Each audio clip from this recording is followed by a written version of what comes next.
to Nation Now. I'm Pradeep Nambiar. In this news, we talk about events happening in the nation, in the capital, in Maharashtra and in Mumbai. As we say to the Romans, justice was a goddess whose throne tempest could not shake, whose pulse passions could not stir, whose eyes were blind to any kind of favor or ill will, and whose sword that fell on all offenders with equal certainty and impartial strength. We welcome our guest today, Mr. Vinayak Ambedkarji from the BJP. We got the Bharat Soni Sahab from the Congress, and we got Advocate Sandeep Katke Sahab from the Aam Aadmi Party. Welcome, sir. Welcome to the show. So we have great events today happening. The speaker deciding that Eknath Shinde ji is the original Shiv Sena. Eknath Shinde ji is the original Shiv Sena, and Bharat Gogavle is the original whip. That second, the biggest news is that Sonia Gandhi, Kharge Sahab and Adhir Ranjan Chaudhary will not be going to the invite by the Ram Mandir, for the Ram Mandir. They are not going on the Pran Pratishthan day. The Congress and its allies have boycotted. Now this, we will first go to Ambedkar Sahab. Ambedkar Sahab, if you're, can you hear me, Ambedkar Sahab? आपको तो सुनाई दे, आपका आवाज सुनाई दे रहा है, मेरा दे रहा है क्या? हाँ बिल्कुल बिल्कुल दे रहा है आपका. Getting your frame. You can't see anything? No, I am not seeing anything. Okay, our engineering will handle that. Okay, no problem, sir. बोलिए sir. Yeah, and you know, Ambedkar Sahab, the main thing today is that the speaker has decided that the original Shiv Sena is Eknath Shinde's Shiv Sena. Now, this is after prolonged long battle के बाद ये नतीजे पर पहुंचा अम्बेडकर साहब. और as it is, Uddhav Thackeray ji कल से cry out foul कर रहा था कि स्पीकर जाके एकनाथ शिंदे जी को मिलना, संजय राउत आवाज कर रहा है कि how can they meet, you know, all these kinds of things. Now, how, do you think that the judgment what has come, you know, everybody has to accept it, but जिस प्रकार से उद्धव ठाकरे जी से संजय राउत जी इसको बार बार पहले से प्रियम कर रहा था कि हमारे खिलाफ होने वाला है, you think the right thing has been delivered, justice has been delivered? Ambedkar Sahab, Vinayak Ambedkar Sahab for the BJP. Yes, बिल्कुल justice has been delivered. और उनका जो था वो पहले से फाउल क्राई करना, वो उनको मालूम पड़ गया था कि उनके केस में कोई दम नहीं है.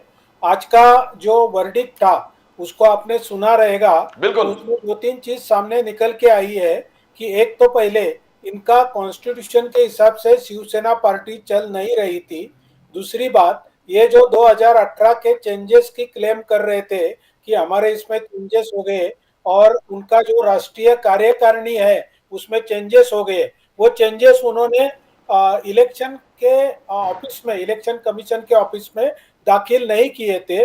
इन्होंने दोनों गुट ने जो कॉन्स्टिट्यूशन दे दी वो कॉन्स्टिट्यूशन अलग अलग थी, इसलिए जबरन इनको इलेक्शन कमीशन के पास से इनकी कॉन्स्टिट्यूशन मंगवानी पड़ी. वो कॉन्स्टिट्यूशन 2009 की थी और उस कॉन्स्टिट्यूशन के हिसाब से अपने जो जजमेंट दिया है नार्वेकर साहब ने वो परफेक्ट है. उन्होंने जो डील किया है जजमेंट को वो बहुत विस्तार से किया है, एंड जो जजमेंट दिया है इट्स ए स्पीकिंग जजमेंट. उन्होंने बहुत से ऐसे क्लेम किए हैं जिसको उद्धव ठाकरे के गट के पास कोई भी एक्सप्लेनेशन नहीं है. तो उन्होंने फाउल क्राई करना और ये जो करना है पहले से ही कोई बुमा बुम करना शुरू करना, ये सब गलत है. उनका हमेशा का स्टाइल है, क्योंकि उनको मालूम है कि अपने को फेवरेबल डिसीजन मिलने वाला नहीं है. We don't have any merits. That is the crux of the matter. Will come to Bharat Soni साहब. भरत सोनी साहब, कल से उद्धव ठाकरे जी रो रहे थे कि ये जज और अक्यूज कैसे मिले, ये जज यानी स्पीकर साहब जाके एकनाथ शिंदे जी को कैसे मिले, एंड दे वर प्रीएम्प्टिंग कि हमारे खिलाफ ऑर्डर होने वाला है. तो अक्यूज बोला था सीएम शिंदे, एकनाथ शिंदे जी को अक्यूज बोल दिया था. नाउ डू यू थिंक, आपका अलाय है, you are part of the MV alliance, now where do we go from here? कहां से, यहां से कहां जाएंगे सर? सोनी साहब, justice has been delivered. Pradeep ji, justice has been delivered ऐसा कहना ठीक नहीं होगा, लेकिन we accept it because in the capacity as the speaker he has delivered his justice fair in. तो कॉन्स्टिट्यूशनल पोस्ट पे है, he himself being an employer profession and a noted lawyer, very educated person, और उसने deliver किया, ठीक है. लेकिन sir देखिए, उद्धव ठाकरे जी ये हमारे महाविकास आघाड़ी के नेता है और उनको हमने उनका नेतृत्व माना है। महाविकास आघाड़ी का एक घटक पक्ष के हिसाब से जो हुआ, महाराष्ट्र राज्य एक प्रोग्रेसिव राज्य है। महाराष्ट्र राज्य अन्य राज्यों की तरफ नहीं है। हमारे राज्य में जो घटनात्मक कानून है, जो कॉन्स्टिट्यूशनल रूल्स है, वो सही माने में प्ले होते हैं। अगर किसी ने पार्टी छोड़ के भी अगर दूसरी पार्टी बनाई है, अगर उसने पार्टी को डिफेक्शन करके भी किया है, तो वो डिफेक्शन लॉ के हिसाब से करके उसके बाद उस डिफेक्टेड पार्टी का स्प्लिंटर ग्रुप को रिकॉग्नाइज करके उसके बाद उसको दिया जाना चाहिए। यहां पर तो क्या है सर कि स्प्लिंटर ग्रुप ही पहले तो इलीगल है और वो स्प्लिंटर ग्रुप के लोग बाहर चले जाते हैं, they don't present themselves and then they do all sort of unconstitutional things and then they come to power. They don't remain into the Maharashtra. They do go to some different state and from there they come in. Sir, is this what we, ये क्या हमारा देश है ऐसा? हमारे देश के, हमारे राज्य के और हमारे जो कॉन्स्टिट्यूशन के रचयिता डॉक्टर बाबा साहेब अंबेडकर जी ने हमारा कॉन्स्टिट्यूशन बनाया है। वो कॉन्स्टिट्यूशन इतना ढीला ढाला नहीं है कि जिसमें आप एक पूरी सिस्टम को you can take it for a right. और सर अभी सुप्रीम कोर्ट में जाना बाकी है सर, ये भी इनको जजमेंट देना पड़ा। ये नहीं कह रहे थे, he had to be reminded that he has to be given a judgment. When Supreme Court set a deadline of 31st, that also he extended. And sir, see, Uddhav ji ने जो कल बताया सर, सर ये क्या महाराष्ट्र की जनता क्या मूर्ख है? अगर वो खुद जाके उनको मिलते हैं और बोलते हैं कि मैं मेरे कॉन्स्टिट्यूएंसी का मैं इश्यूज डिस्कस करने के लिए गया था, क्या यही समय था आपको इस कॉन्स्टिट्यूएंसी के इश्यूज डिस्कस करने के लिए? तो सर ये सारी बातें देखिए सर, ये हमारा महाराष्ट्र राज्य न से अन्य राज्य, इस महाराष्ट्र राज्य को, इसकी गरिमा को, इसके अस्तित्व को आप इस प्रकार से धोखा मत दीजिए। You know, I will come to Advocate Sandeep Katke साहब। Advocate Sandeep Katke साहब, justice has been delivered। आपका घटक दल उद्धव सेना, उद्धव ठाकरे, UBT, उद्धव बाला साहब ठाकरे सेना तो बहुत दिनों से चिल्ला रहे थे कि पार्टी चोरला, बाप चोरला, यानी पार्टी को भी चोर लिया, बाप को भी चोरी किया। अब गटरे बाहेरच्या सरकार आहेत, बिल्डर कॉन्ट्रॅक्टर सरकार आहेत, देयर इज नो अथॉरिटी है ही नहीं। तो ये सब इश्यूज क्या आज के जजमेंट के बाद, ऑर्डर के बाद सॉल्व हो गया? काटके साहब, you are a lawyer yourself, how do you see that? देखो, इस विषय पर सिर्फ मैं एक ही कहना चाहूंगा, सत्ता मेव जयते। जिसके पास सत्ता है उसका ही जय होगा, उसका ही विजय होगा। इस देश में कानून नाम की कोई व्यवस्था जो है वो बची नहीं है। लोकशाही के चारों स्तंभ जो है वो चारों स्तंभ छित हो गए हैं। चाहे आप ब्यूरोक्रेसी की बात करो, आप मीडिया की बात करो, आप जुडिशरी की बात करो, आप पार्लियामेंट्री की बात करो। पार्लियामेंट में अगर कोई आवाज उठाता है तो उसको सस्पेंड करके पार्लियामेंट के बाहर भेजा जाता है। अगर कोई पार्लियामेंट के अंदर रहकर जो पार्लियामेंट के बाहर नहीं जा सकता तो उसके ऊपर ईडी सीबीआई मार्फत कार्रवाई करके उसको जेल भेजा जा सकता है।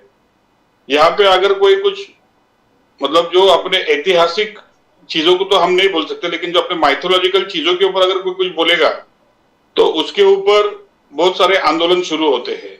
लेकिन असली विषय जो है, जनता क्या चाहती है, कानून व्यवस्था कैसी है, इसके बारे में चर्चा होती नहीं। कल हमने देखा कि खुद जो निर्णय देने वाले हैं वो जिसके बारे में निर्णय देने वाले हैं उनको जाके मिले। तो मुझे ये बताइए कि ऐसे मीटिंग के बाद में आप क्या अपेक्षा कर सकते हो?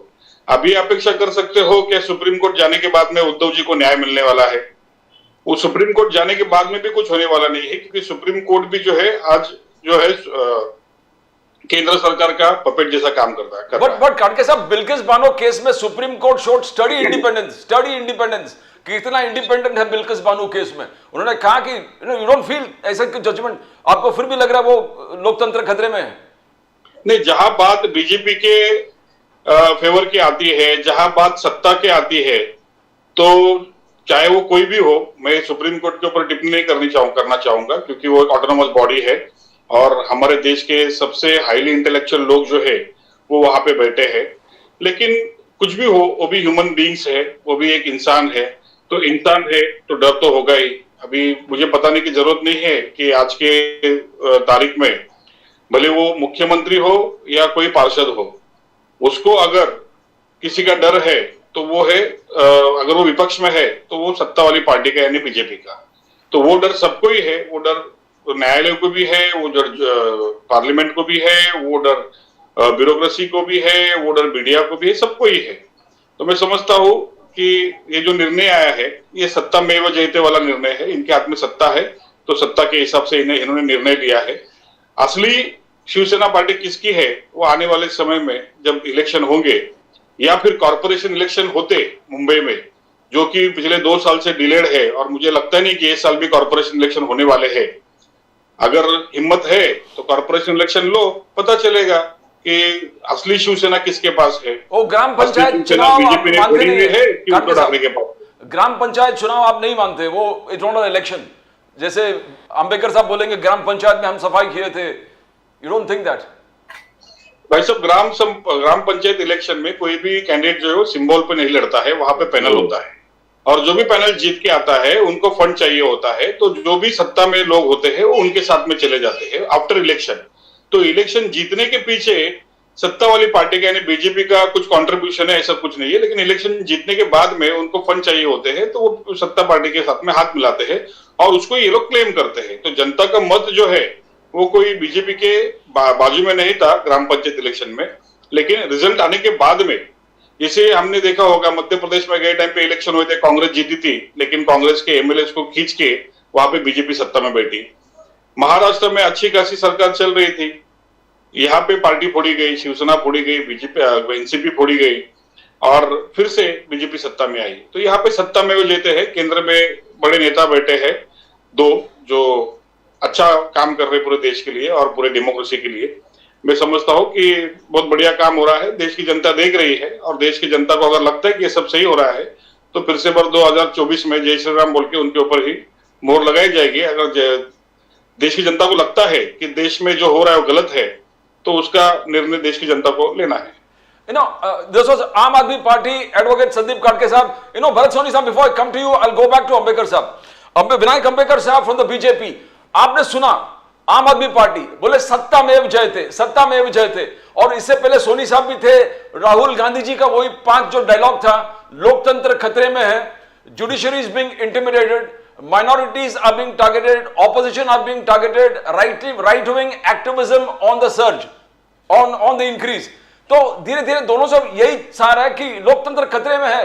अंबेडकर साहब, ये आज आपने व्हाट्सएप पोस्ट देखे रहेंगे, तो जो कोई भी पार्टी के नहीं है उन्होंने जोक्युलरली ऐसा डाला था कि यदि निकाल शिवसेना के बाजू में आता है तो बोलेंगे कि सत्यमेव जयते, और यदि निकाल शिवसेना के विरुद्ध जाते हैं तो बोलेंगे कि भाजपा का दोष है।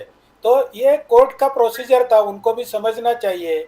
उनके जो मिस्टेक्स है वो आज नार्वेकर साहब ने सीधे तौर पे उस रिकॉर्ड किए हैं। उनका एक जोशी करके कोई स्टाफ था, उसने पिटीशन के साथ में जो एक कॉपी जोड़ा था उसमें 17 सिग्नेचर थे और 15 सिग्नेचर थे, और बाद में जो पेपर दिया वो कोई 17 सिग्नेचर थे। ऐसे जो डिस्क्रिपेंसीज है जिसके वजह से उन्होंने बोला कि इसको प्रूव करके कोई वैल्यू नहीं है, और उन्होंने जो सेलेंट पॉइंट्स निकाले हैं कि कभी भी शिवसेना पार्टी उसके कॉन्स्टिट्यूशन के हिसाब से चली नहीं। अब ये कांग्रेस के सहकारी है मेरे या आपके सहकारी है, दोनों की भी पार्टी कॉन्स्टिट्यूशन के हिसाब से चलती नहीं है। इनकी पार्टी भी, आप पार्टी भी अभी वंशवादी पार्टी बन गई है। आपके जितने भी नेता आप पार्टी के कॉन्स्टिट्यूशन स्थापन हुई तभी साथ में थे, उसमें से कितने नेता बाहर निकले, वो आज बाहर जाके क्या बोल रहे, डॉक्टर कुमार विश्वास क्या बोल रहे, उनको क्या एक्सपीरियंस आया, ये भी जनता ने देखा है। तो आपका भी सत्य जनता के सामने है, शिवसेना का भी सत्य जनता के सामने है। जनता जरूर निकाल देगी। जैसे 5 राज्यों की जब चुनाव हुए तो 3 राज्यों में जनता ने भाजपा को थंपिंग मेजॉरिटी के साथ चुन के लाया है, जबकि सब पूरा मीडिया बोल रहा था हो सकता है भाजपा कभी मध्य प्रदेश में या इसमें राजस्थान में आएगी, बाकी किधर आएगी नहीं। तो तीनों भी राज्यों में आई है, तो जनता सब देख रही है भैया, कौन जेल में जाके बैठ रहा है, कौन क्या कर रहा है, लीकर घोटाला कहाँ पे हुआ है, ये सब देखा है ना जनता ने। तो हमको कोई इसमें जाना नहीं है, एक दूसरे के आरोप करने में कोई ये नहीं है। ये एक लीगल मैटर है, सुप्रीम कोर्ट इसके ऊपर जरूर डिसीजन लेंगी, मगर मैं इनका निषेध करना चाहता हूं कि उन्होंने सुप्रीम कोर्ट पर जो एलिगेशंस लगाए हैं कि सुप्रीम कोर्ट को भी डर लगता है। अभी जब परसों बिल्किस बानो का केस आया तो क्या सुप्रीम कोर्ट को डर लगा था क्या? इतने बड़े न्याय व्यवस्था के बारे में ऐसा एलिगेशन एक सामान्य कार्यकर्ता ने करना बहुत गलत है, मैं उनका निषेध करता हूं। राहुल गांधी जी ने इनिशियली बोला था अंबेडकर साहब, I will come to Bharat Soni साहब। भरत सोनी साहब, you heard Vinayak Ambedkar ji for the BJP, बोले बोथ कांग्रेस एंड आम आदमी पार्टी कॉन्स्टिट्यूशन के हिसाब से चलते ही नहीं। आपके पार्टी कॉन्स्टिट्यूशन कुछ और बोलता, मगर आपके अंदर ही टोक तंत्र बहुत है, टोक तंत्र। जैसे एक एग्जांपल है, जूनियर चिदम्बरम को आपने शोकॉज नोटिस इशू कर दिया बिकॉज उसने शायद सच्चाई कुछ बोल दिया कि मोदी साहब के सामने कोई टक्कर नहीं है। तो how do you see it? You दोनों को कंपेयर कीजिए, विनायक अंबेडकर जी साहब ने जो बोले। भरत सोनी साहब, मैं बड़ी विनम्रता पूर्वक विनायक अंबेडकर साहब को रेस्पेक्टफुली बताना चाहता हूं कि कांग्रेस ये मिस कॉल पार्टी नहीं है कि आप मिस कॉल कोई भी नंबर से करो और आपका पार्टी का मेंबरशिप मिलता है, ऐसी पार्टी नहीं है। कांग्रेस पार्टी ये सब्सक्राइब पार्टी है, उसका आपको 4 आने का मेंबर पहले बनना पड़ता था, अभी 125 रुपए का मेंबर है। वो मेंबर बनने के बाद वो हमारे पार्टी का कार्यकर्ता बनता है, तो उस प्रकार से नहीं है। और रही बात बिल्किस बानो वाली बात जो अंबेडकर जी कह रहे थे, तो देखिए ये जब चुनाव आता है, जब जिस प्रकार से अभी देखिए गुजरात के चुनाव के टाइम पे उनको रिलीज करवाना था तो रिलीज करवा दिए, और वो रिलीज किसके जजमेंट के अगेंस्ट करवाया, वो कौन डिसीजन कौन लेने वाला था, उसका केस चल रहा है महाराष्ट्र के अंदर, और तो गुजरात का ये उसको रिलीज करवा देता है। सर, तो अभी दूसरे इलेक्शन है, उसमें से ये बताना चाहते हैं कि देखो हमारे हिंदू भाइयों को जो हमने छोड़ा था उसको भी फिर से अंदर कर दिया। सर, इस प्रकार की सर इनका कोई भी काम बिगर कोई पॉलिटिकल माइलेज लेते हुए नहीं होता है। उनको सिर्फ सर वो कभी भी, आज 9 साल हुए हैं, अभी भी हमारे प्रधानमंत्री जी इलेक्शन मोड में ही है।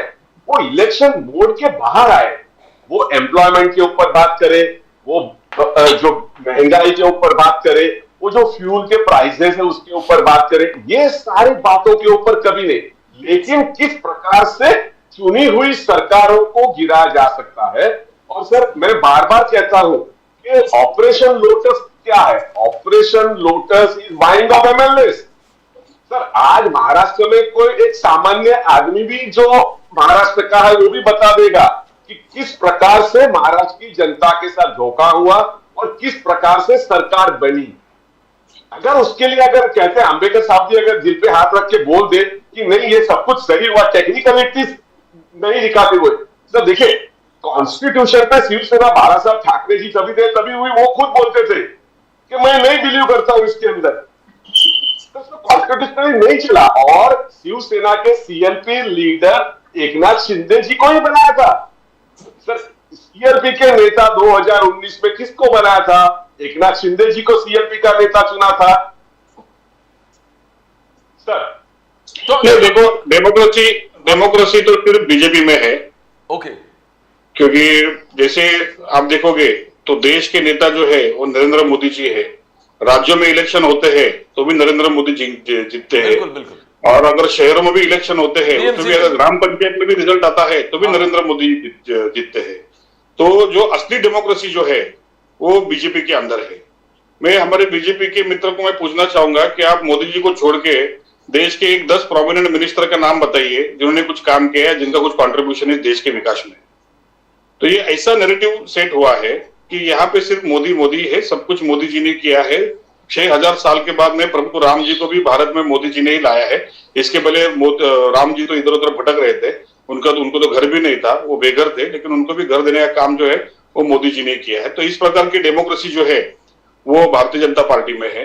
और वंशवाद की बात आम आदमी पार्टी के ऊपर कर रहे हैं, तो मैं कहना चाहूंगा कि आपके पास भी काफी लीडर्स है जो वंशवाद से आए हैं। तो वंशवाद तो बीजेपी में भी है। और जिस पार्टी को जिसने अपने खून से सींचा वो लाल कृष्ण आडवाणी, वो अभी कहाँ पे है उसके बारे में जानकारी थोड़ा जनता को दे दीजिए, तो आपके पार्टी के अंदर की डेमोक्रेसी जो है वो सभी लोगों को पता चल जाएगी। जिस प्रकार से अमित शाह जी कमांड करते हैं, तो बीजेपी के अध्यक्ष जेपी नड्डा है कि अमित शाह है, वो हमको पता ही नहीं चलता। तो ऐसी इतनी बढ़िया डेमोक्रेसी जो है वो बीजेपी के अंदर है। तो बाकी के पक्ष के पास तो डेमोक्रेसी ही नहीं है। ये सब बाकी के पक्ष जो है हुकुमशाही से चलते हैं। खाली एक ही पक्ष है पूरा भारत में, भारतीय जनता पार्टी, जिसमें डेमोक्रेसी है और वो सिर्फ विकास की राजनीति करती है। वो कोई धर्म की राजनीति नहीं करते, वो कोई भाषा की राजनीति नहीं करते, वो कोई वंशवाद की राजनीति नहीं करते। सिर्फ विकास विकास विकास विकास के नाम पे ही राजनीति करते हैं।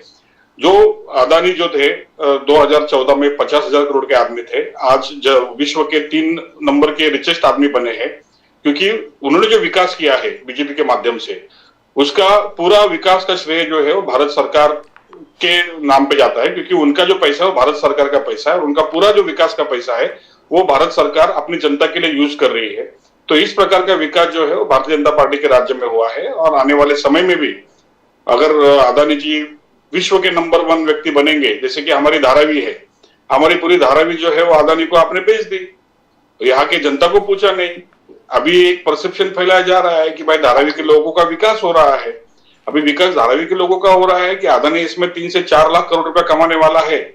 अभी ये तो आने वाला वक्त ही बताएगा। यहाँ पे लोगों को धर्म के नाम पे नशे की गोली दे दो, यहाँ पे मंदिर मस्जिद के नाम पे लड़ाओ, यहाँ पे हिंदू खतरे में बोलो। जो हिंदू, जब भारत आजाद हुआ था तब भारत की लोक संख्या 30 करोड़ थी, 8 करोड़ मुस्लिम थे, 22 करोड़ हिंदू थे। आज भारत की संख्या 150 करोड़ है, जिसमें 22 करोड़ मुस्लिम है और बाकी के 130 करोड़ हिंदू है। तो संख्या किसकी बढ़ रही है? मुसलमानों की बढ़ रही है, हिंदुओं की बढ़ रही है। तो खतरे में कौन है? तो हिंदू है। हमारे देश के सबसे सर्वोच्च नेता नरेंद्र मोदी जी है, उनके पीछे अमित शाह जी का हाथ है, जो सबसे जबरदस्त और स्ट्रांग है। लेकिन खतरे में कौन है? तो हिंदू है। तो इस प्रकार की राजनीति देश में चल रही है और वंशवाद सिर्फ विरोधी पक्ष ही करते हैं। बस बीजेपी में तो सिर्फ डेमोक्रेसी और लोकशाही है। You know, Khadke Sahab, I just wanted to, because Narendra Modi, Ambedkar Sahab is here, I will come back to him. I just wanted to understand, Adani के साथ, Stalin का भी agreement है, ममता बनर्जी ने भी अडानी के साथ एग्रीमेंट किया है, सीपीएम ने भी एग्रीमेंट किया है, कांग्रेस के अंदर बघेल जी ने भी किया था, सीएम, फॉर्मर सीएम। तो ये क्या, ये समझ में नहीं आ रहा, बिकॉज अडानी जी को सब लोग प्रमोट कर रहे हैं या सिर्फ बीजेपी प्रमोट कर रहा है? बिकॉज 2 दिन पहले स्टैलिन जी भी कुछ 48,000 करोड़ के एग्रीमेंट साइन किए थे।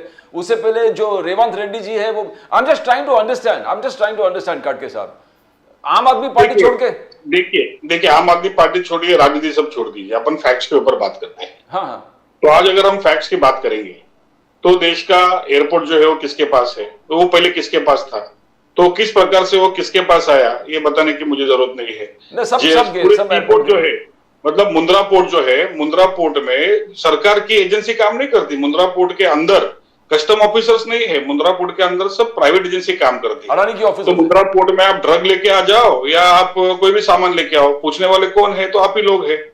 तो जिस प्रकार से, जैसे भी लास्ट टाइम हमने देखा 28,000 करोड़ का ड्रग जो है मुंद्रा पोर्ट में पकड़ा गया, तो उसके ऊपर एक एफआईआर नहीं हुआ। लेकिन इधर शाहरुख खान के बेटे के दोस्त के पास में एक चरस की, अगर समझो एक ये मिली रहेगी, एक सिगरेट फूकने की कुछ चीज, तो उसके ऊपर इतना बड़ा बवाल खड़ा हुआ, पूरे देश की मीडिया उसके पीछे लग गई। लेकिन 28,000 करोड़ का ड्रग जहां पे पकड़ा गया उसके बारे में तो मीडिया ने कुछ कहा ही नहीं है। तो इस प्रकार से सपोर्ट जो है वो अदानी जी को होता है। अगर आप सिंपल बात धारावी की करोगे तो धारावी को अदानी प्रोजेक्ट देने के पहले कितनी सारी सुविधाएं जो है वो अदानी को दी गई। उसमें से टेंडर्स में कुछ क्लॉजेज चेंज किए गए, जहां पे जो मतलब टेंडर के लिए आपकी जो एलिजिबिलिटी थी, जो क्राइटेरिया था, उसको अदानी जी के हिसाब से रिलैक्स किया गया। और ये देखा गया कि यहाँ पे अदानी के सिवा और किसी को टेंडर नहीं मिले। तो ये फेवरेटिज्म होता है। अगर मेरिट पे कोई काम मिलता है तो कोई बात नहीं, लेकिन अगर फेवरेटिज्म पे काम मिलता है तो आपको टीका तो सहन करनी पड़ेगी। तो अंबेडकर साहब, आपने पाताल से लेके आसमान तक सब कुछ तो अदानी को दे दिया है। सब कुछ उनके पास है, पोर्ट भी है, कोल भी है, मीडिया भी है। थोड़ा सा इनको ऐड करना चाहूंगा मैं। सॉरी साहब, I just come back to you. पहले अंबेडकर साहब को जरा रिप्लाई करने दो ना, because you are waiting. Ambedkar साहब, हाँ, अभी मैं किसी के बीच में बोला नहीं नहीं नहीं नहीं, कोई नहीं हाँ, बोल रहे थे, बहुत डिसिप्लिन तरीके से उनको चल भी रहा है। रिक्वेस्ट कीजिए कि मेरे बीच में बोले नहीं। नहीं कोई ये नहीं बोलेगा। देखिए, ये आम आदमी पार्टी की समझ इतनी छोटी है, ओछी है कि उनको ये भी नहीं समझता कि धारावी का टेंडर महाविकास आघाड़ी के टाइम में निकाला गया था, हमारे टाइम में निकाला गया नहीं है। उसका पूरा प्रिपरेशन इन्होंने किया था। अभी ये जो बो मारे कि वो टेंडर गलत है, तो तुम कोर्ट में जाओ, उसको रोक लगाओ। जो सामने वाला टेंडर आपका जो पार्टी है, जैसा आप बोल रहे हैं कि अडानी को सब एयरपोर्ट दे दिए, तो इन्होंने जीवीके और जीएमआर को भी एयरपोर्ट दिए थे कांग्रेस ने।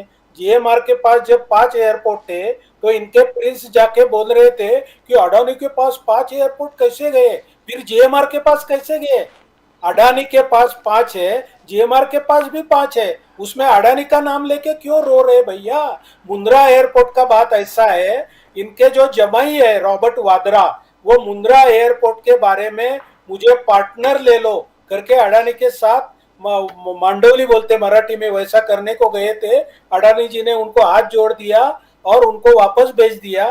तब से ये गांधी फैमिली का अडानी से पंगा हो गया है। और फिर भी इनके चीफ मिनिस्टर, राजस्थान का चीफ मिनिस्टर देखो, कोई भी स्टेट का चीफ मिनिस्टर देखो, शरद जी पवार साहब, उनके साथ वो व्यवहार करने को तैयार है। शरद पवार के विद्या प्रतिष्ठान को अडानी से लिया हुआ 25 करोड़ रुपए का डोनेशन चलता है। ये महाविकास आघाड़ी, उसमें शरद पवार जी है, मेन नेता है, तभी इनको कोई ऑब्जेक्शन नहीं है। खाली भाजपा का नाम लेके अडानी का नाम जोड़ के कुछ भी झूठे आरोप करना, ये इनका काम है। इनके पास कोई भी डेवलपमेंट का प्लान नहीं था। 10 साल यूपीए सरकार ने जब गवर्नमेंट चलाई, तब पॉलिसी पैरालिसिस था, ना जीएसटी का निर्णय लिया, ना कुछ भी निर्णय लिया इन लोगों ने। और जीडीपी जो था, पूरा देश का जो इकोनॉमी था, उसका सत्यानाश करके रखा। पेट्रोल की कीमत बढ़ेगी करके इन्होंने ऑयल बॉन्ड्स निकाला, अगले वाले सरकार के ऊपर 1.25 लाख करोड़ का कर्जा निकाल के रखा। और अभी ये बोल रहे हैं कि कुछ नहीं हो रहा है। मोदी जी कभी भी कोई भी सभा में जाते हैं तो खाली विकास की बात करते हैं। जब आप कोई आरोप करते हैं या जब आप कोई गलत काम करते हैं, तो उनको जबरन उसके ऊपर भी बात करनी पड़ती है, उनका नाइलाज है। तो भाजपा के पास स्पेसिफिक एजेंडा है। 4 करोड़ लोगों को घर दिया है, 52 करोड़ लोगों का ये बैंक खाता खुलवाया है, 10 करोड़ लोगों को ये गैस पहुंचाया है, बाद में आयुष्मान कार्ड दिया है, हर घर नल से जल दिया है। ये कोई भी चीज का सपना भी कांग्रेस ने नहीं दिखा था। और 80 करोड़ लोगों को गए 3 साल राशन दिया फ्री में, कम रेट में, और आगे के 5 साल देंगे। ये सिर्फ दुनिया का जो रिकॉर्ड है वो सिर्फ भाजपा कर सकती है। और इसीलिए किया है कि 13.5 करोड़ लोगों को दारिद्र्य रेखा से बाहर निकाला है। फिर भी इनकी जो कांग्रेस टूलकिट की एजेंसी है, वो कोई हंगर इंडेक्स निकालती है और बोलती है कि इंडिया में लोग भूखमरी से मर रहे हैं। तो उसके लिए अगेंस्ट ये चीज है कि 80 करोड़ लोगों को फ्री में दान दिया है। कौन भूख में मर रहा है, ये बोगस आरोप नहीं लगा सके। इनके जो प्रिंस है वो मुंह में आई बात बकते हैं। जॉर्ज सोरोस ने जो लिख के दिया वो बात इधर आके बकते हैं। तो उनको ये रिप्लाई है कि 80 करोड़ लोगों को 3 साल, जब से कोरोना आया तब से फ्री में राशन दिया है, और आगे की 5 साल में देंगे। तुम्हारा मुंह जबानी जो आरोप है कि लोग हंगर से दुनिया में, भारत में भूखमरी से मर रहे, तो तुमको शर्म आनी चाहिए ऐसे आरोप करने में, क्योंकि 80 करोड़ लोगों को फ्री में दान दिया जाता है। भरत सोनी साहब, रिपोर्ट कार्ड सुना? रिपोर्ट कार्ड बीजेपी के हमारे सहयोगी को मैं पूछना चाहता हूँ कि भारत के ऊपर भाई साहब कर्जा कितना है, आपको पता है? अभी 2014 के पहले भारत के ऊपर कर्जा कितना था, और पिछले 9 सालों में भारत के ऊपर कितना कर्जा है? भारत के हर एक इंसान के ऊपर, जिसको आप गरीब बोल के 80% लोगों को जो राशन बांट रहे हैं, हर एक इंसान के ऊपर कितना कर्जा है आपको पता है? जरा उसके नंबर्स बताइए। आपके ये यूपीए के सामने टाइम में कर्जा नहीं था? यूपीए के टाइम पे 55 लाख करोड़ था, और यूपीए के बाद 9 साल में 205 करोड़ रुपए का कर्जा है भारत के हर एक इंसान के ऊपर, जिसको आप फ्री में राशन बांट रहे हो 80% लोगों को। उनके हर एक इंसान के ऊपर 1.5 लाख रुपए का कर्जा है। वो छोटा बच्चा रहे, वो रास्ते का भिखारी हो या कोई अमीर आदमी हो, हर एक इंसान के ऊपर 1.5 लाख रुपए का कर्जा है, हर एक इंसान के ऊपर। तो 205 लाख करोड़ का कर्जा जो है अभी भारत के ऊपर है। और आप आपकी बात कर रहे हो कि डेवलपमेंट की, और हंगर इंडेक्स की, ये सब बड़ी बड़ी बातें आपने कही। लेकिन आज भी अगर हम देखेंगे तो देखो, डेवलपमेंट क्या होता है? डेवलपमेंट का एक सिंपल डेफिनेशन होता है डिस्ट्रीब्यूशन ऑफ प्रॉपर रिसोर्सेस। जो अगर आप आम आदमी पार्टी के बारे में बात कर रहे हो तो आम आदमी पार्टी ने क्या किया, मैं थोड़ा सा आपके जानकारी के लिए बताना चाहता हूं कि आम आदमी पार्टी दिल्ली में सरकार है, पंजाब में सरकार है, तो आम आदमी पार्टी हर एक इंसान को वहां पे 200 यूनिट बिजली फ्री देती है। आम आदमी पार्टी ने वहां पे वर्ल्ड क्लास एजुकेशन के लिए स्कूल बनाए हैं। आम आदमी पार्टी ने स्वास्थ्य के लिए अच्छे अच्छे हॉस्पिटल बनाए हैं। आम आदमी पार्टी ने वहां पे महिलाओं के लिए बसेस फ्री कर दी है।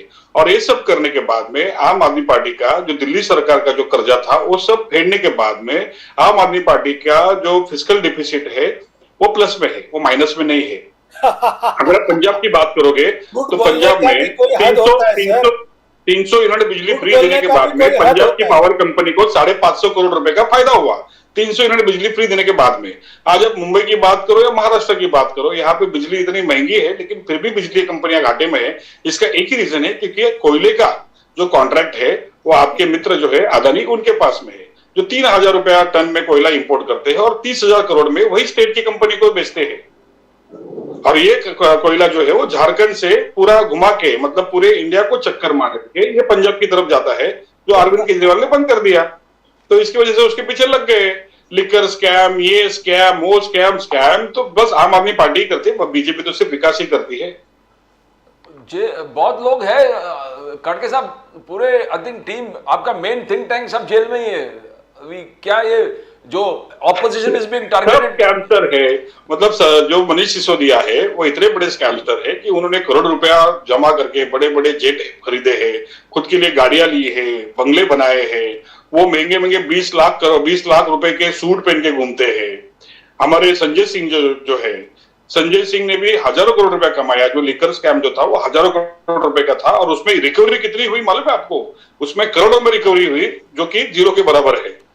तो इस प्रकार से एजेंसियां काम करके ये सब लोगों को अंदर डाल रही है। तो सिर्फ इसका एक ही इंटेंशन है, जो लोग बीजेपी के खिलाफ बोलते हैं, मोदी जी के खिलाफ बोलते हैं, अदानी के खिलाफ बोलते हैं। मोइत्रा के बारे में आप देखिए, उसके पास एलवी का बैग और एक परफ्यूम के लिए उसकी पार्लियामेंट से उसको डिस्क्वालीफाई कर दिया।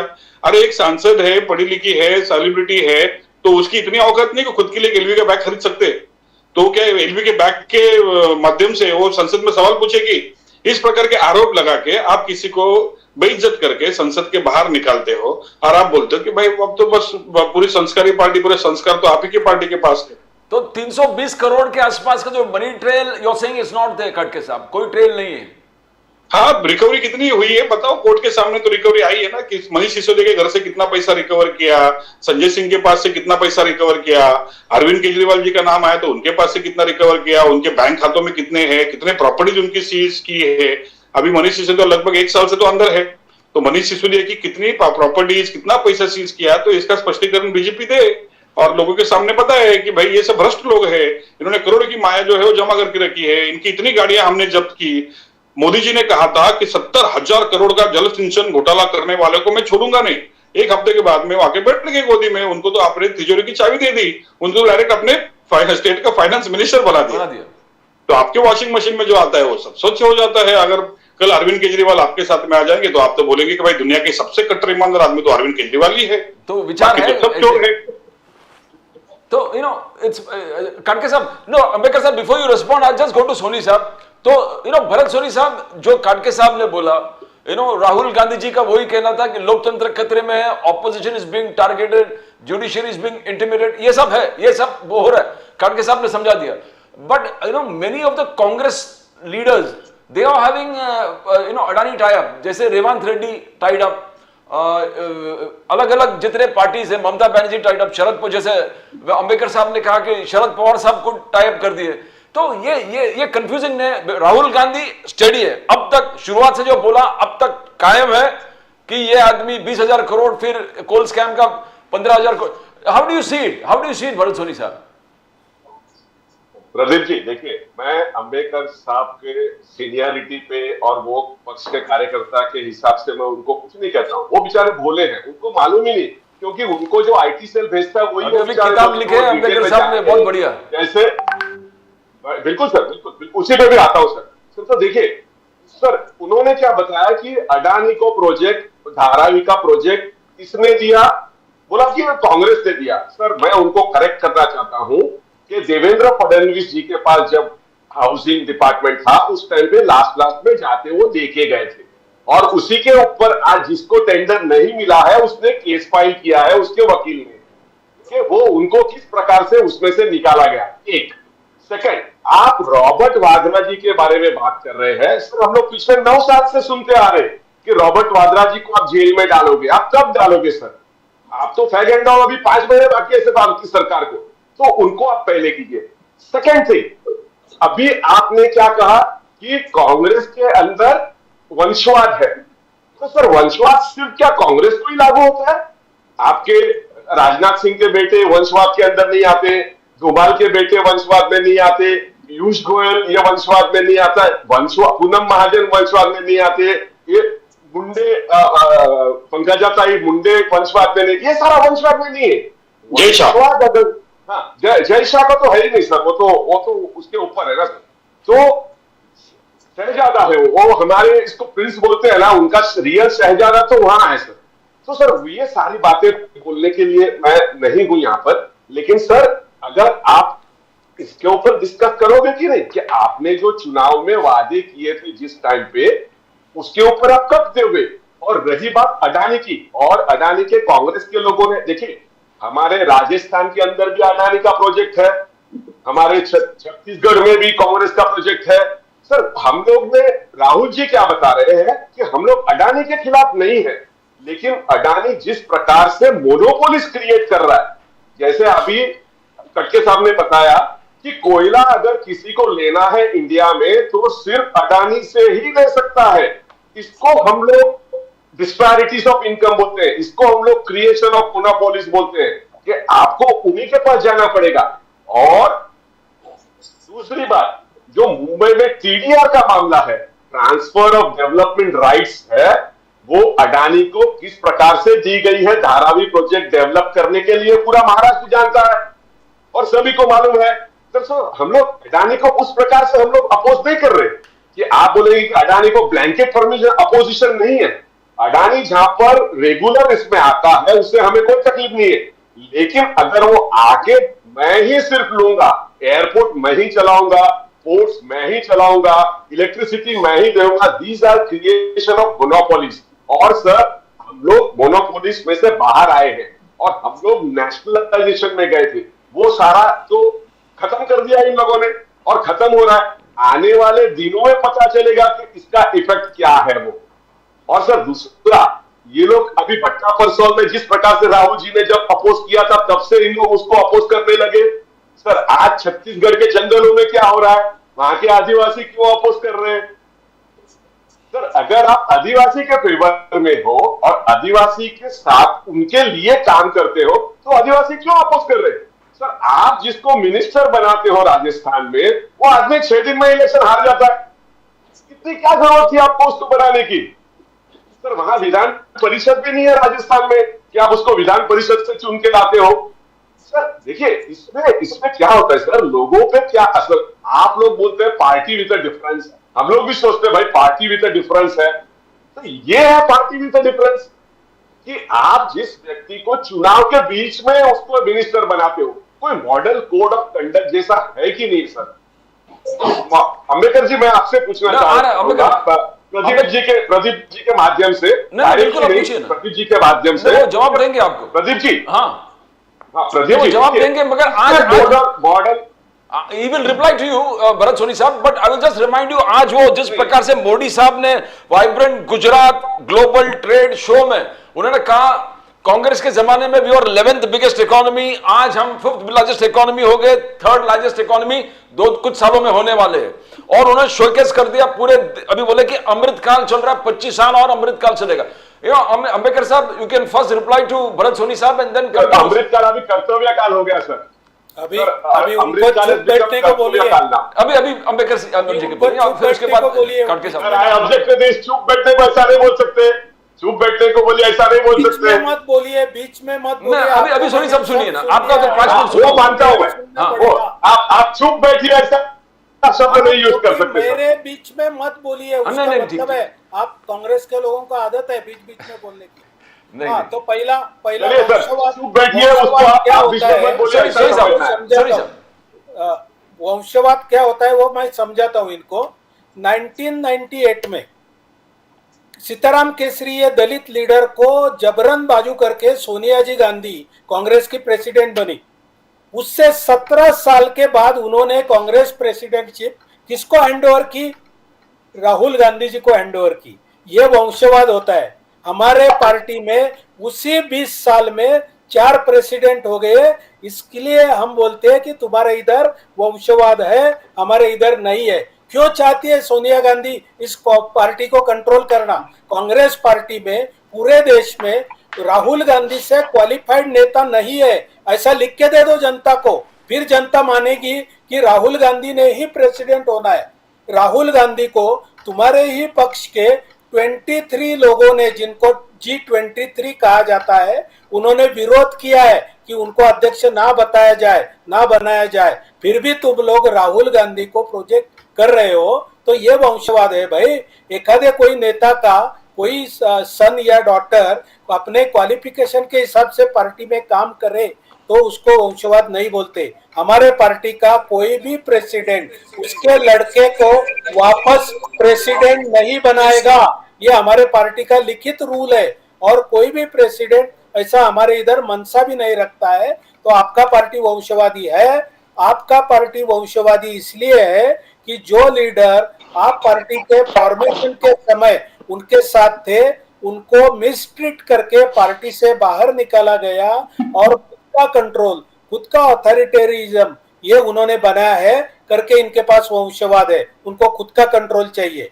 दूसरी बात, इन्होंने बोला कि आप कुछ किसी भी चीज को वंशवाद बोलते हैं। काटके साहब मोदी सुनिए, अभी आपके पास मोदी आ रहे हैं। बिहार में पूरी पार्टी तुम्हारी काटके साहब आपके पास करेगी, सुन के लिया था। जरा सुनिए ना, मैंने इनका सुन के लिया था। काटके साहब जरा सुनिए ना, बहुत गलत कुछ सुनिए ना। आप सही बताइए। पार्टी का ये आप आदत है करेक्ट कीजिए ना लोगों बाद में। के ऊपर झूठे आरोप करना और फिर माफी मांग के हाईकोर्ट से छूट जाना।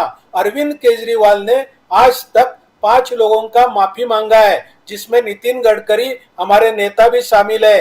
तो ये आपकी तो आदत है झूठे आरोप करने की। फिर अभी जो बात हुई कि 320 कोटी करोड़ रुपए का लिकर घोटाले में मनी ट्रेल मिला है। आपको DRI का पद्धत मालूम नहीं, MPLA का पद्धत मालूम नहीं, तो मैं बताता हूँ। बैंक टू बैंक वेरीफाई किए जाते हैं और उसको कोर्ट के सामने रखा जाता है। कोई भी कोर्ट ने, ना हाई कोर्ट ने ना सुप्रीम कोर्ट ने आपके नेताओं को यदि जामीन नहीं दिया है तो उनको कोई तथ्य मिला है करके तो जामीन नहीं दिया है। एक कोर्ट ने ये तो डिसीजन के टाइम में ये भी बताया है कि जो आरोप है वो वैलिड है करके। तो आप ये गलत आरोप मत कीजिए। और दूसरी बात हुई कि हम जो अडानी के लिए कुछ करते हैं तो कोई भी टेंडर जो होता है वो ट्रांसपेरेंट रहता है, जैसा धारावी का है। यदि आप लोगों को कोई प्रॉब्लम है तो आप कोर्ट में जाइए, उसको रोक लगाइए, जैसा आप वही करेंगे।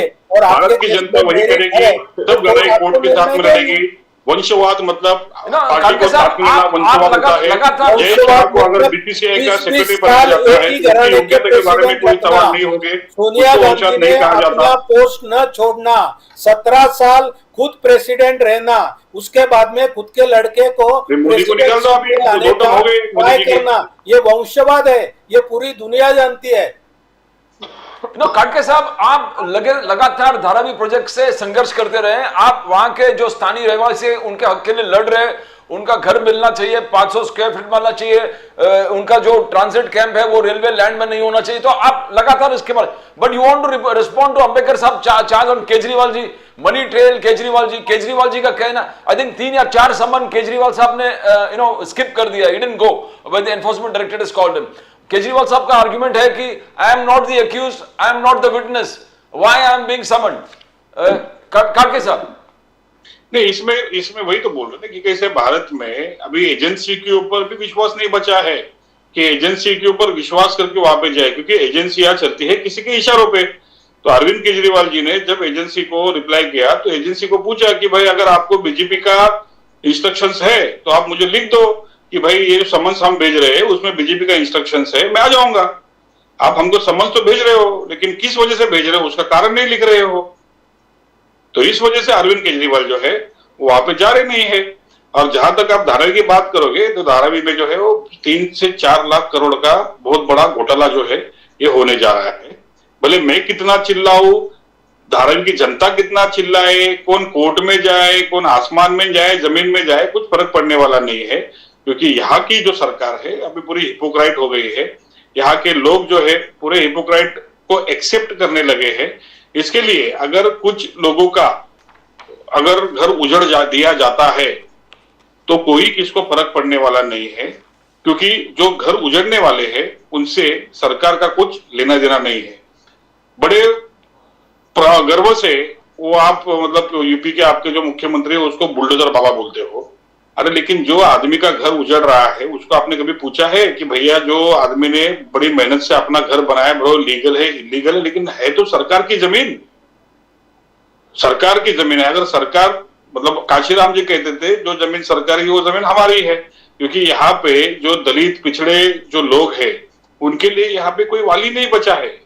यहाँ पे राजनीति चल रही है सिर्फ अमीरों को अमीर करने के लिए। जिस प्रकार से हम अदानी के बारे में यहाँ पे डिस्कस कर रहे हैं, इसके पहले भी कांग्रेस के राज में भी काफी बिजनेसमैन होके चुके हैं और कांग्रेस के राज में ही पूरे डेवलपमेंट की नींव रखी गई है। इसके बारे में किसी को भी कोई मना करे तो मैं समझता हूं कि उसकी बुद्धि भ्रंश है, क्योंकि भारत अभी इधर तक पहुंचा है, इसमें बीजेपी का कंट्रीब्यूशन कुछ नहीं है। भारत यहां तक पहुंचने के पीछे इसके पहले भी जो पॉलिटिकल पार्टियां थी उनका कंट्रीब्यूशन था। लेकिन पिछले 9 साल से मोदी जी व्यस्त है भारत को कांग्रेस मुक्त करने में, और वो कांग्रेस मुक्त करते करते कभी पिछले राज्यों के इलेक्शन में हमने देखा, इसके पहले के भी इलेक्शन में हमने देखा कि कौन मुक्त होने वाला और कौन मुक्त नहीं होने वाला है।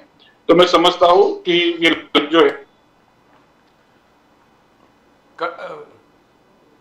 जो सरकार से अपेक्षा है अगर वो सरकार पूरी करती है तो किसी को लड़ने की कोई जरूरत नहीं पड़ेगी। लेकिन ये सरकार अगर किसी विशिष्ट व्यक्ति के लिए काम करती होगी, ये सरकार न्याय व्यवस्था के अगेंस्ट में काम करती होगी, ये सरकार संविधान के अगेंस्ट में काम करती होगी, तो मुझे बताइए कि कोई लड़े भी नहीं। अगर कोई लड़ता है रास्ते पे तो बीजेपी वाले बोलते भाई कोर्ट चले जाओ।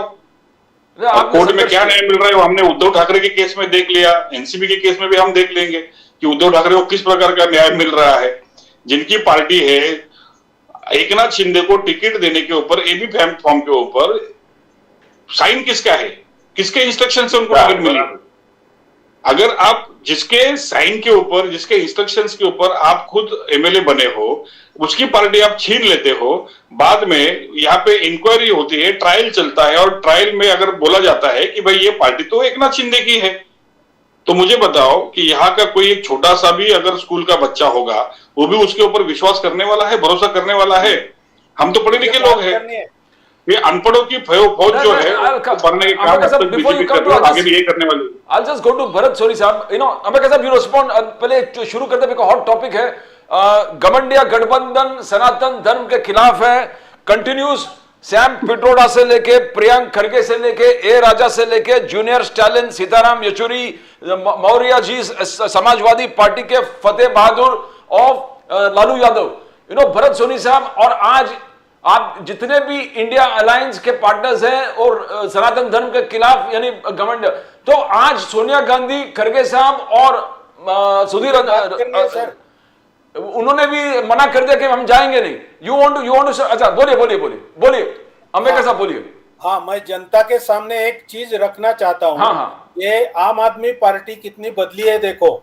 ये जब सत्ता में आए थे दिल्ली में तो कांग्रेस के भ्रष्टाचार की बात करके सत्ता में आए थे, कितने डुप्लीकेट लोग हैं देखो उस टाइम। आप तो एनसीपी के अजीत पवार को तो इतना गाली दे रहे हैं, आपके पंतप्रधान मोदी जी गाली दे रहे हैं, उनको गोदी में लेके बैठे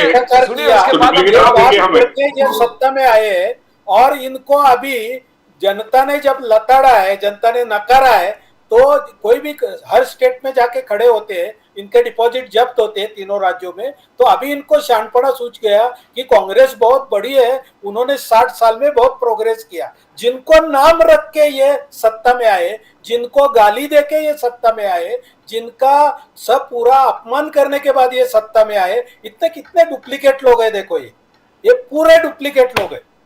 पूरे डुप्लीकेट। वही तो बोल रहा हूं मैं कि आपने आज आपके पंतप्रधान मोदी जी ने अजीत पवार के बारे में कहा कि 70,000 करोड़ का घोटाला करने वाले अजीत पवार को हम जेल में डालेंगे, और एक हफ्ते के बाद में अजीत पवार को सत्ता में लेके साथ में बिठा के उनको फाइनेंस मिनिस्टर बना के सत्ता की चाबी जो तिजोरी की उनके हाथ में दे दी। जस्ट आज एक सोनिया गांधी वहां पर आ जाते, अंबेडकर साहब 22 जनवरी 12:22 पर प्राइम मिनिस्टर नरेंद्र मोदी प्राण प्रतिष्ठान यानी एक इवेंट है जो उनका कहना है कि पूरे ब्रह्मांड, पृथ्वी, स्वर्ग और सब एकदम बेताबी से इंतजार करके देख रहे हैं। मगर हम लोग यहां पर देख रहे हैं कि आपने ट्रस्ट ने भेजा था इनवाइट सोनिया जी को, ट्रस्ट ने खड़गे साहब को बुलाए थे, अलग अलग फिर चौधरी जी को बुलाए थे। आज decline, they refuse to come, they refuse, बोले हम जाएंगे नहीं। हाउ डू यू सी, क्या ये एस्टेब्लिश इस फैक्टर का है कि आप लोग बार बार चिल्ला के बोल रहे हो कि 550 साल के बाद हमने जो काम किया, कांग्रेस ने 70 साल आफ्टर इंडिपेंडेंस कुछ काम नहीं किया राम मंदिर के लिए, क्या इस चीज को एस्टेब्लिश कर रहे हैं अंबेडकर साहब? Is it establishing the very fact? Yes, very fact establish कर रहे हैं, क्योंकि कांग्रेस मंदिर के पूरे विरोध में थी, नेहरू जी विरोध में थे, राजीव जी गांधी थोड़े बहुत सौम्य विरोध में थे, सोनिया गांधी कट्टर विरोध में है, राम सेतु अस्तित्व में नहीं है, इसका एफिडेविट उन्होंने सुप्रीम कोर्ट में दिया था। और यही इनका जो उनका भारतीय जनता पार्टी ने ये जो करके दिखाया है, आज अच्छा भव्य मंदिर हो रहा है, ये इनको सहन नहीं हो रहा है, इसके लिए ये नहीं जा रहे। तो ये लोग मंदिर विरोधी ही है, ये उनका जो एलिजेंस है, इनका जो कमिटमेंट है वो कोई बाहरी देशों के साथ है, इंडिया के साथ नहीं है। उनको इंडिया की प्रगति सहन नहीं होती है, इंडिया के लोगों का अच्छा हो गया ये इनको सहन नहीं होता है, इसलिए ये मंदिर में नहीं जाएंगे, ये हमको मालूम था, फिर भी हमारा ड्यूटी है। और मंदिर की पूजा कौन कर रहा है? पंतप्रधान तो एक है, 12 फैमिलीज निकाली गई है जो कि दलित और शोषित समाज की है। महाराष्ट्र से जो निमंत्रण मिले हैं वो कैकाड़ी समाज के एक फैमिली को मिले हैं, मैं उनको पहचानता हूँ पर्सनली। वो इतने खुश है कि उनको ये जैसा विट्ठल मंदिर में होता है, एक चीफ मिनिस्टर पूजा करता है और एक शेतकरी कपल पूजा करता है, वैसे 12 फैमिली को, शेतकरी, गरीब, दलित ऐसे फैमिली को बुलाया गया है, उनके हाथों से एक पूजा होने वाली है उसी समय। तो ये इनको सहन नहीं होता कि मोदी जी की जो प्रोग्रेस है, मोदी जी ने जो करके दिखाया। राम मंदिर के निर्माण के टाइम पे अंदर में 5 व्यक्ति है, 5 व्यक्तियों में एक आरएसएस के मुख्य है, तो आरएसएस तो पॉलिटिकल संगठन नहीं है, ना ही कोई राज्य का कोई उसमें उनकी सत्ता है, ना कुछ है। तो आरएसएस के चीफ को राम मंदिर के अंदर पंतप्रधान के साथ में रहने के लिए कौन सा प्रोटोकॉल यूज किया? जरा मुझे इसका जवाब दीजिए। राम मंदिर जो मुक्ति आंदोलन था वो पूरा आरएसएस और वीएचपी ने, आरएसएस ने तो नकारा था जब सुप्रीम कोर्ट में केस चला कि राम मंदिर तोड़ा किसने, और उसने बोला भाई हमने नहीं तोड़ा, उसकी जिम्मेदारी ली थी। उन्होंने फाइट किया करके राम जन्मभूमि मुक्त हुई, राम जन्मभूमि पर राम का, लेकिन उन्होंने तो इनकार किया था आरएसएस से। अगर आपको जानकारी हो तो आप जरा पढ़िए, इतिहास में जाइए। आरएसएस को जो भी पूछा गया था कि राम मंदिर, बाबरी मस्जिद तोड़ने में आरएसएस का हाथ था, तो उन्होंने उसके ऊपर से हाथ निकाल दिया था, भाई हमारा हाथ नहीं था, इस तरह के लोग 200 कार सेवकों को गोली डाली। एक देश का मुख्यमंत्री देश के नागरिकों को गोली से भून डालता है, ऐसे गलत आदमी को हम, ये जो है गलत काम जो है वो संघ के कारण सही हो गया, क्योंकि संघ ने उसमें बलिदान दिया है, तो संघ के प्रमुख को बुलाना उस मंदिर न्यास ने अच्छा समझा। ये तो आप डिसाइड करेंगे, मतलब किसने बलिदान दिया है, किसने बनाया है, सब बीजेपी डिसाइड करेगी। बीजेपी के जो नेता है, जो आईटी सेल है, वही डिसाइड करेंगे। देश के राष्ट्रपति एक राष्ट्रीय सुनिए जी, देश की राष्ट्रपति एक ट्राइबल महिला है जो अनुसूचित जाति से आती है, उनको तो अपने संसद के निर्माण में भी नहीं बुलाया, राम मंदिर में बुला के थोड़ा सा उनको सम्मान तो दीजिए। हिंदू जनता के आनंद में सोनिया गांधी सम्मिलित नहीं होना चाहती, कांग्रेस पार्टी सम्मिलित नहीं होना चाहिए, राम बीजेपी के लिए राम हमारे भी है, बहाना निकाल के इसको टाल रहे। You know, सोनी साहब, you heard what अंबेडकर साहब saying.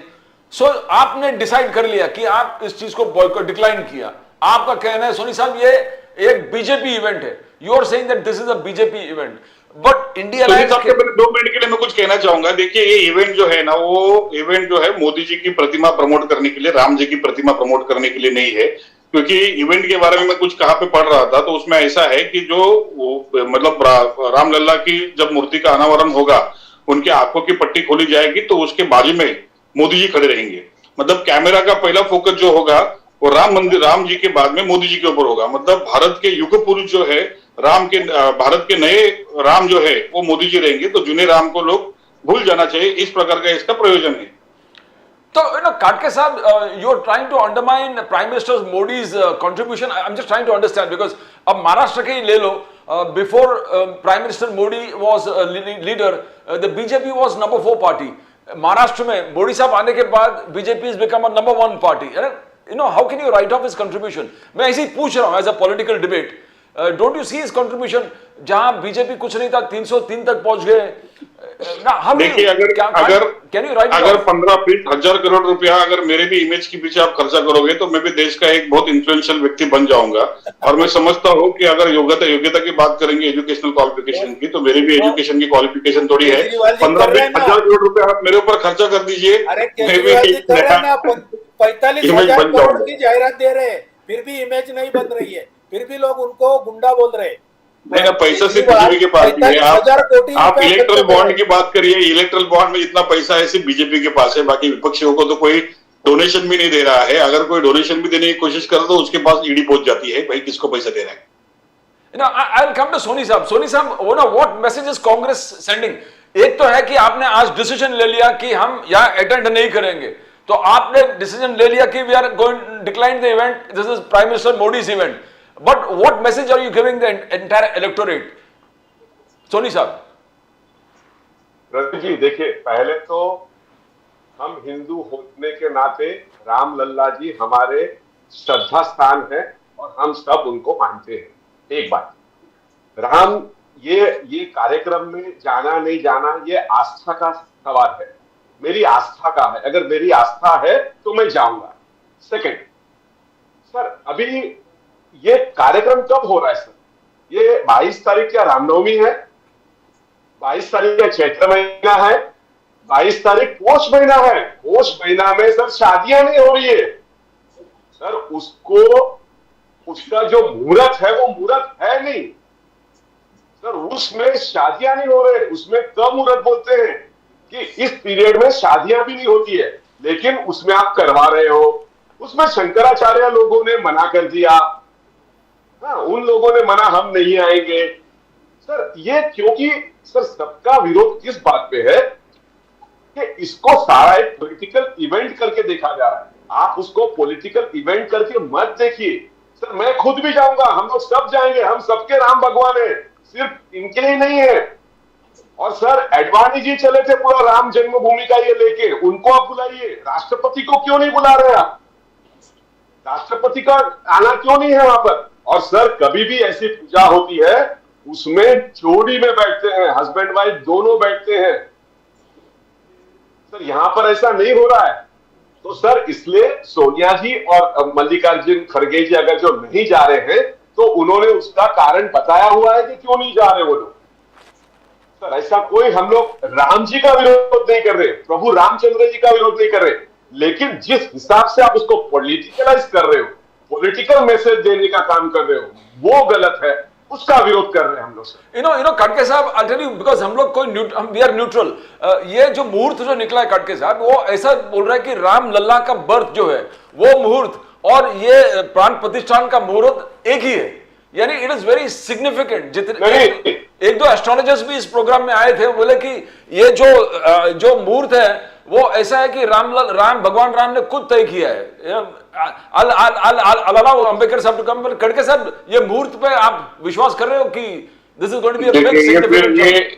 ये कंट्रोवर्सी वाला विषय हो जाएगा, क्योंकि आप अगर मेरे पीछे देखोगे तो मेरे पीछे परम पूज्य डॉक्टर बाबा साहब अम्बेडकर का फोटो जो है आपको दिखेगा। तो हम डॉक्टर बाबा साहब अम्बेडकर को मानने वाले लोग हैं। और डॉक्टर बाबा साहब अम्बेडकर ने हमेशा इस सब चीजों के ऊपर ही आघात किया है। उन्होंने जितना साहित्य लिखा है, जितना लिटरेचर लिखा है, सब इन्हीं चीजों के ऊपर है। महाराष्ट्र को हम लोग पुरोगामी महाराष्ट्र कहते हैं, प्रोग्रेसिव महाराष्ट्र कहते हैं, फुले शाहू अम्बेडकर की धरती कहते हैं।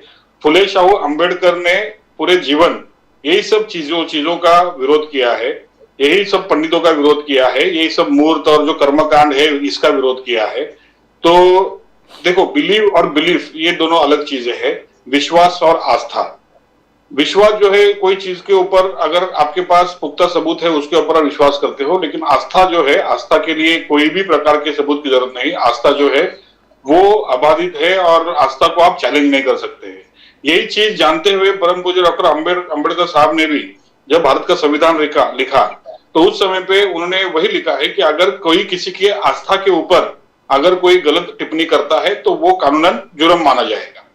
तो इस प्रकार ये देखो, राम भगवान जो है वो सबके आस्था का विषय है और ये किसी कोई पॉलिटिकल पार्टी का कॉपीराइट नहीं है, ना ही बीजेपी का कॉपीराइट है राम लल्ला के ऊपर। वो तो मतलब अगर हम समझेंगे तो पूरे विश्व के है ना, इसमें तो सिर्फ भारत का नहीं। अगर आप जाओगे कंबोडिया जाओगे, आप इंडोनेशिया जाओगे, इंडोनेशिया में बाली नाम का जो शहर है वो रामायण से ही रिलेट करता है। आप श्रीलंका जाओगे, मैं खुद गया हूँ, आप श्रीलंका जाओगे तो श्रीलंका में अशोक वाटिका है, वहां पे मैं खुद जाके आया जहाँ पे सीता को रावण ने रखा था। तो ये सब आस्था का विषय है। इसके अगर हम प्रैक्टिकल चीजों में जाएंगे तो मुझे लगता है कि ये कंट्रोवर्शियल विषय है। लेकिन ये जो मुहूर्त है ये मोदी जी के सहूलियत के हिसाब से निकाला गया है, क्योंकि आने वाले समय में लोकसभा इलेक्शन है और लोकसभा इलेक्शन के लिए जो कोड ऑफ कंडक्ट लगेंगे तो एटलीस्ट 45 दिन पहले या 2 महीने पहले अगर कोड ऑफ कंडक्ट लगेंगे तो वो हिसाब से 22 जनवरी का सिग्निफिकेंस है। तो मैं नहीं समझता कि ये कोई मुहूर्त और ये कुछ है।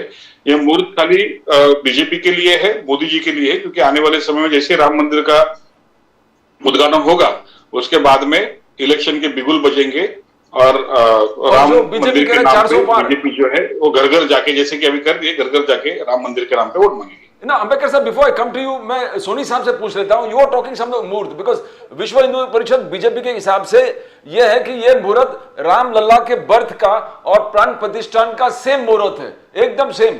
और कुछ एस्ट्रोलॉजर्स तो हमारे शो में आए थे, उन्होंने कहा कि यह मुहूर्त स्वयं प्रभु राम ने ही तय किया, ऐसा लग रहा है। How do you see it, Soni sahab, before we sum up with Ambedkar sahab? Pradeep जी, वही मैं बोल रहा था। सर देखिए, रामनवमी कब आती है? सर राम का जन्म कभी है? चैत्र महीने में है, end of the Chaitri Navratri Ram ji का रामनवमी आता है। तो रामनवमी के दिन क्यों नहीं कर रहे हो आप क्यों पोष महीने? सर पोष महीना जिसको बोलते हैं हम लोग, जो विक्रम संवत मानते हैं और हिंदू कैलेंडर जो यूज करते हैं उसमें ये पोष महीना है। वो अंबेडकर जी भी एग्री करेंगे कि पोष महीना है कि नहीं। तो आप पोष महीने में किस प्रकार से कर रहे हो? पोष महीने में शादियां नहीं होती है क्योंकि उसका मुहूर्त नहीं है। It is an inauspicious period during which no such ceremony can be held. So how can you do that? Sir that is my question sir. Okay, Ambedkar साहब, यू थिंक ये मुहूर्त बहुत तारीफ, जितने विश्व हिंदू परिषद और एस्ट्रोलॉजर्स ने तारीफ किया है, how do you see it? मुहूर्त के बारे में आप बोलना चाहोगे तो? मुहूर्त के बारे में मैं नहीं बोलना चाहूंगा कि ये मुहूर्त के लिए ज्ञान नहीं अपना दे रहे हैं। हाँ। ये ज्ञान दे रहे हैं मोदी को विरोध करने के लिए। तो ऐसे ज्ञानी लोगों से मैं नमस्कार करता हूँ, ऑब्जेक्शन नहीं मेरा। उनको जो समझना है उनको समझने दो। अच्छा मुहूर्त निकाला हुआ है। और दूसरा बात है कि ये नहीं जा रहे क्योंकि इनको राम को विरोध है। ये राम को विरोध करने वाले लोग हैं। जब राम सेतु का बात निकला था तो इन्होंने सुप्रीम कोर्ट में एफिडेविट दिया था कि Ram is a imaginary thing, वो मिथोलॉजिकल है, वो वास्तव में नहीं है, उसका कोई प्रूफ नहीं है। ये करने वाली कांग्रेस ही थी ना। और नेहरू जी ने जब राम मंदिर को, पहले राम लल्ला प्रकट हो गए थे तो नेहरू जी को नींद नहीं आई कि उसको कैसे उधर रखा, उस मूर्ति को, उसको निकाल दो वहां से। वो जिद पे अड़े हुए थे, फिर उसको लॉक लग गया। वो लॉक 55 साल चला। तो जिस दिन पहले माले का बांधकाम पूरा हो गया उसी दिन उद्घाटन करना, उसके आजू बाजू में जो अच्छा मुहूर्त आएगा उसमें उद्घाटन करना, ये पहले से तय था। जब राम मंदिर का शिलान्यास हो गया तब से तय था। तो इसीलिए 22 जनवरी का मुहूर्त निकाला है। अभी जब मोदी का विरोध करना है तो ये एस्ट्रोलॉजर बनेंगे, पंडित बनेंगे, बाद में इकोनॉमिस्ट बनेंगे, बाद में इंडस्ट्रियलिस्ट बनेंगे। ये प्रवक्ता है ना, तो ये तो काम करने वाले, इनके कहने को कोई महत्व देने की जरूरत नहीं है। ये बहुत अच्छा मुहूर्त है, ढूंढ ढूंढ के निकाला हुआ मुहूर्त है और इसमें बड़ी जोर शोर से राम मंदिर का पूजन होगा, राम मंदिर में राम लल्ला विराजमान होंगे और जय हम श्री राम। राम दिवाली मनाएंगे। Ambedkar Sahab, I want to, we'll come to the final line of the program. Ambedkar Sahab, Ram मंदिर प्राण प्रतिष्ठान 12:22 22 जनवरी, उसके बाद what is the tally of BJP? आप कितने 350 400 कितने समझते हो आप, कितना कंसोलिडेट होगा सीट्स? बीजेपी कोई भी इलेक्शन अच्छी तरह से जीतने के लिए लड़ती है तो वैसा ही ये इलेक्शन लड़ेंगे। हमारी पूरी तैयारी है, जनता हमारे साथ है, तो मैं नंबर्स पे नहीं जाऊंगा। फिर भी एक प्रोजेक्शन नहीं, जो पार्टी ने जो घोषणा दिया है अब की बार 400 के पार, वो तो पार्टी ने दिया है, वही मैं दोहराऊंगा। तो सोनी साहब 400 पार यानी कांग्रेस 50 से और कम आ जाएगा सर। एक्चुअली प्रदीप जी, हाँ, एक्चुअली ना अंबेडकर जी जो 400 पार बोल रहे हैं ना, उसको थोड़ा समय बढ़ा के बोल रहे हो आप, उसको 800 पार बोलिए, क्योंकि डिलिमिटेशन का प्रोसेस भी हो जाने वाला है तुरंत, तो वो 800 पार हो जाएगा, तो उसको आप 800 पार बोलिए। नहीं 400 पार डिलिमिटेशन में सीटें बढ़ेगी। तो सोनी साहब 53 से कांग्रेस कहां तक पहुंचेंगे? अगर 400 भी हम लोग मानेंगे अभी, तो कांग्रेस 53 से और कम हो जाएगा कि बढ़ेगा? जोड़ो यात्रा, जोड़ो न्याय यात्रा, क्या होगा सर? सर देखिए, भारत जोड़ो न्याय यात्रा की बात राहुल जी कर रहे हैं, वो एक नॉन पॉलिटिकल प्रोग्राम है, हाँ, और वो 14 जनवरी से लेके 20 मार्च के तक चलेगा। दूसरी बात, हम लोग जो लड़ने की बात कर रहे हैं, लोकसभा का चुनाव लड़ने की जो बात कर रहे हैं, उसमें हमारे इंडिया गठबंधन के जितने घटक पक्ष है, वो सबकी बातें और सब स्टेट के जो लीडर्स है उनसे बातें हो चुकी है। Preliminary talks are over and now they are into an advance stage of allocation of this seats. तो सर होने दीजिए, हम लोग we are very humbly, very politely, we are slowly, we are walking towards that. And 1-1 अगर election हुआ, 1-1 अगर 1 India alliance and 1 BJP, हम लोग बीजेपी को हरा देंगे इस बार। ये आप मुझसे यहाँ पर आज इस शो पे आप सुन लीजिए सर, नोट करके रखते। आप बीजेपी को हरा सकते, ईएम को नहीं हरा सकते। तो काटके साहब आप इंडिपेंडेंट हो, जैसे अंबेडकर साहब ने बोला 400 प्लस, यानी इंडिया आम आदमी पार्टी के हो। नहीं वो है ना, वो घटक दल है आपका, he is a part of your alliance. तो अंबेडकर साहब 400 प्लस कांग्रेस एंड एलाइज, कितना आप कितना समझते हो? व्हाट विल हैपन काटके साहब? बिकॉज 400 प्लस तो फिर आप you will be reduce to 50, पूरे अलायंस 50 के अंदर आ जाएगा। स्पेकुलेशन करने के लिए मैं तो कोई ज्योतिषी नहीं हूँ, ज्योतिषी की पूरी टीम जो है बीजेपी के पास है, तो वो स्पेकुलेट करेंगे। लेकिन देखिए कैसा है देश का फिलहाल का जो माहौल है, मतलब पहले से कहा जाता है कि धर्म जो है वो अफू की गोली है। तो धर्म का नशा जो है वो कोई भी धर्म का हो, वो एक अलग तरीके का नशा होता है। अभी पूरे देश में जो है वो अफू की गोली देने का काम बीजेपी ने किया है। राम मंदिर के नाम पे पूरे भारत को एक धर्म की पॉलिटिक्स के ऊपर लाके बीजेपी ने रख दिया है। तो मैं समझता हूँ अगर उसका फायदा उनको हुआ तो जैसे वो कह ले तो हो सकता है 400 पार। लेकिन भारत की जनता जो है पहले से हम देखते आ रहे हैं कि भारत की जनता इतनी भी बुद्धू नहीं है कि सिर्फ धर्म के नाम पर किसी को वोट दे। और जैसे कि हम देखते हैं कि जैसे हम स्कूल में थे तो स्कूल में हमको जो प्लेज दिया जाता था कि भारत मेरा देश है और सब भारतीय मेरे बांधव है, उस माइंडसेट के अगर लोग रहेंगे तो मैं समझता हूँ कि डेमोक्रेसी टिकेगी। और जो ये 400 पार की जो डिंगे मार रहे हैं तो इनको पता चल जाएगा कि भाई आने वाले समय में क्या कैसे होगा। क्योंकि अगर आप इंडिया गठबंधन की बात करो तो इंडिया गठबंधन का आप मिलके वोटिंग परसेंटेज देखोगे तो लगभग 60% के करीब जाता है। अगर आप एनडीए का घटक दलों का बात करोगे वोटिंग, क्योंकि बीजेपी जो है वो साउथ में तो है ही नहीं, पूरा मतलब 200 सीटों पे बीजेपी का एग्जिस्टेंस ही नहीं है, जहां पे बीजेपी इलेक्शन करती नहीं है। तो ये किस आधार पर 400 सीट जाने वाले मुझे तो पता नहीं। तो but you accept hat-trick, Modi साहब का हैट्रिक हो जाएगा? आपको क्या लग रहा है? जैसे बीजेपी वाले कह रहे हैं, BJP is absolutely confident hat trick.